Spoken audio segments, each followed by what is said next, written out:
Hello guys, in this video I'm going to show you how to write a message in the Slack app. But before that, don't forget to subscribe and leave a comment down below, because at 10,000 subscribers I'm going to show you my whole YouTube revenue statistics and growth strategy.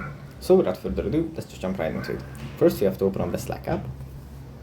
And here it opens up in the home menu, where we have our channels, our direct messages and teammates. From here, in the bottom right corner, there is a little pencil icon, which we can tap.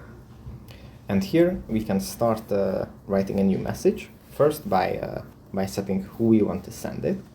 It could be either a person or a channel.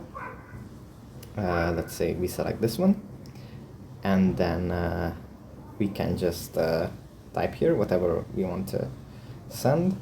For example, hello guys, then a waving emoji, and then just tap send. And then it's going to appear in this chat. So that's pretty much it for this video. Hope it was helpful for you guys, and I'll see you in the next one. Bye.